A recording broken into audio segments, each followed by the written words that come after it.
बात भगवान राम के जन्म से पहले की है, जब भीला दिवासी कबीले के मुखिया अज के घर बेटी पैदा हुई थी। उसका एक नाम शमना और दूसरा नाम शबरी रखा गया। शबरी की माँ इंदुमती उसे खूब प्यार करती थी। बचपन से ही शबरी पशु पक्षियों की भाषा समझकर उनसे बातें करती और जब शबरी की माँ उसे देखती तो कुछ समझ नहीं पाती थी।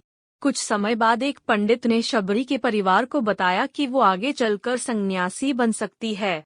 इस बात का पता चलते ही शबरी के पिता ने उसका रिश्ता तय कर दिया।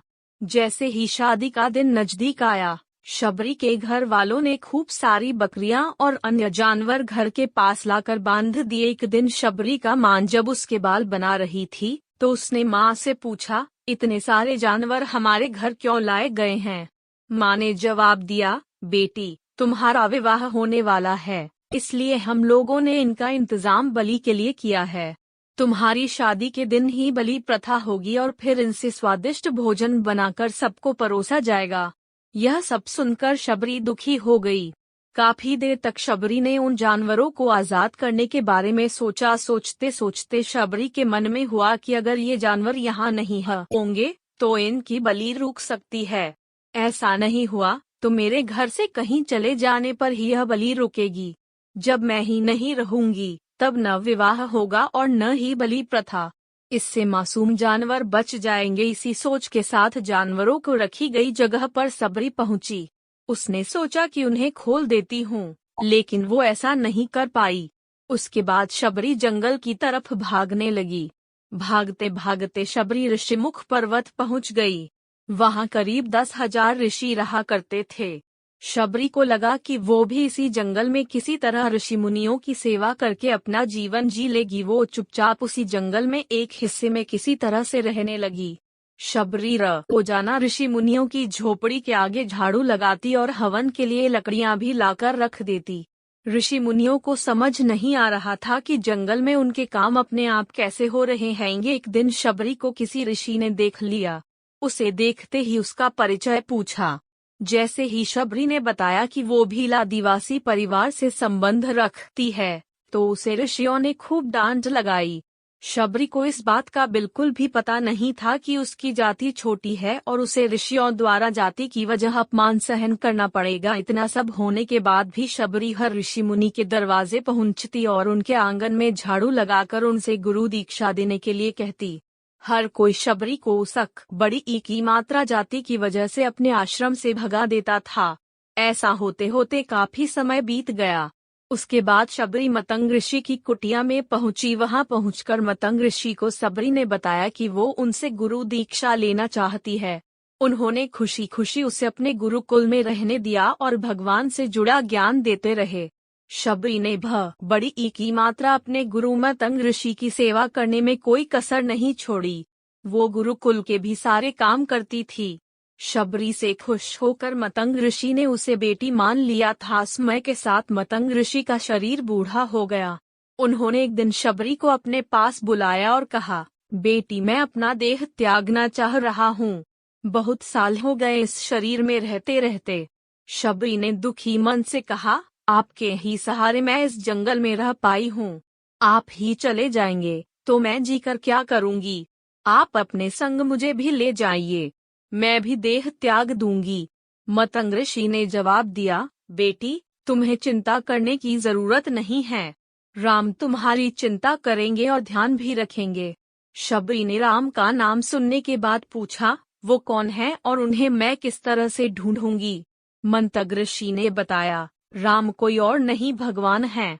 वो तुम्हें सारे अच्छे कर्मों का फल देंगे। तुम्हें उन्हें ढूंढने की कोई जरूरत नहीं है। वो एक दिन खुद तुम्हें खोजते हुए इस कुटिया में आएंगे और तुम्हें उनके हाथों ही मोक्ष मिलेगा। तब तक तुम इसी आश्रम में रहो। इतना कहते ही मतंग ऋषि ने अपना शरीर त्याग दिया। शबरी के मन में मतंग ऋषि के जाने के बाद से एक ही बात थी कि भगवान राम स्वयं उससे मिलने आएंगे। वो रोज भगवान राम से मिलने के लिए बाग से अच्छे अच्छे फूल लाकर पूरा आश्रम सजाती और भगवान के लिए बेर तोड़कर लाती। भगवान के लिए बेर चुनते हुए शबरी उन्हें चख लेती थी ताकि भगवान वो सिर्फ मीठे बेर ही दे। रोजाना शबरी इसी तरह भगवान के दर्शन की आस में फूल और बेर इकट्ठा करती रहती थी। इसी तरह इंतजार में कई साल बीत गए। शबरी का शरीर एकदम वृद्ध हो गया। एक दिन आश्रम के पास के ही तालाब में शबरी पानी लेने के लिए गई। तभी पास के ही एक ऋषि ने उसे अछूत कहते हुए वहां से भागने के लिए कहा और एक पत्थर मार दिया। वो पत्थर जब शबरी को लगा तो उसे चोट लगी और खून बहने लगा। बहते हुए खून की एक बूंद उसी तालाब के पानी में गिर गई। तभी पूरा तालाब का पानी खून में बदल गया। ये सब होता देखकर ऋषि ने शबरी को ही डांटा और कहा कि पापीन, तुम्हारी वजह से पूरा पानी खराब हो गया। रोज ऋषि उस पानी को साफ करने के लिए अपनी कई तरह की विद्याओं का इस्तेमाल करते। कई सारे जतन करने के बाद भी कुछ नहीं हुआ। फिर उन्होंने गंगा जैसी कई पवित्र नदियों का जल भी उस तालाब में डाला, फिर भी तालाब का पानी साफ नहीं हो पाया और वो खून जैसा ही रहा। कई सालों तक तालाब के पानी को साफ करने की कोशिश के बाद भी कुछ काम नहीं आया, तो ऋषि ने थककर सब कुछ छोड़ दिया। इस घटना के कई सालों के बाद भगवान राम अपनी पत्नी सीता के हरण के बाद उन्हें ढूंढते हुए उसी तालाब के पास पहुँचे। ऋषि मुनियों ने उन्हें पहचान लिया। भगवान को वहां देखकर ऋषियों ने तालाब का पानी साफ करने के लिए भगवान को अपने पैर उसमें डालने के लिए कहा, लेकिन पानी जैसे का तैसा ही था।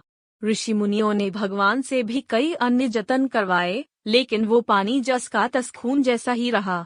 तब भगवान ने ऋषियों से पानी के रक्त में बदलने की कहानी पूछी। तब ऋषि ने शबरी को पत्थर मारने वाली सारी बात बता दी। उसके बाद कहा कि वो महिला ही अपवित्र है, छोटी जात की है, इसलिए ये सब हुआ है। उसी वक्त भगवान राम ने कहा, ये सब आप लोगों के खराब वचनों से हुआ है। शबरी को इस तरह के शब्द बोलकर आप लोगों ने उसे नहीं, बल्कि मेरे दिल को घायल किया है। इसी घायल दिल के रक्त का प्रतीक यह तालाब का लाल पानी है। आगे भगवान राम बोले, कहाँ है वो माई, मैं उनसे मिलना चाहता हूँ। तब तक शबरी उसी तालाब के पास पहुँच जाती हैं। इस दौरान शबरी के पैर को ठोकर लगती है और कुछ घूल उस तालाब में गिर जाती है। तभी सारा पानी साफ हो जाता है। भगवान सबसे कहते हैं कि देखिए, आप लोगों ने क्या कुछ नहीं किया, लेकिन पानी साफ नहीं हो पाया। अभी सिर्फ इनके पैर की थोड़ी सी धूल ने ही तालाब का पानी साफ कर दिया। भगवान राम को शबरी पहचान चुकी थीं। उन्हें प्रणाम करके शबरी ने कहा, भगवान आप मेरे साथ कुटिया में चलिए। भगवान भी खुशी खुशी शबरी के साथ चल पड़े। फूलों से शबरी ने भगवान राम का स्वागत किया। वो सीधे बेर तोड़ने के लिए भाग गई और चख चख कर उनके लिए बेर लेकर आई। उन्होंने बड़े ही प्यार से भगवान राम और उनके भाई लक्ष्मण को बेर दिए। भगवान राम ने भी उतने ही प्यार से उन बेर को खाना शुरू किया। तभी बेर देखकर मुंह बनाते हुए लक्ष्मण ने कहा, भैया ये बेर जूठे हैं, इन्हें आप कैसे खा सकते हैं? भगवान ने जवाब दिया, लक्ष्मण ये जूठे नहीं बल्कि बहुत मीठे हैं। शबरी माई हम सब के लिए ये बहुत प्यार से तोड़कर लाई हैं। इतना कहकर भगवान राम प्यार से उन बेर को खाने लगे। भगवान ने जाते हुए शबरी माई से कहा, आप मुझसे जो चाहे वो मांग सकती हैं। शबरी ने उन्हें कहा, मतंग ऋषि के कहने पर मैं आज तक सिर्फ आपके दर्शन करने के लिए जी रही थी। अब आप मुझे मोक्ष प्रदान कीजिए। मैं अपना शरीर आपके सामने ही त्यागूंगी। उसी वक्त शबरी ने अपना शरीर त्याग दिया।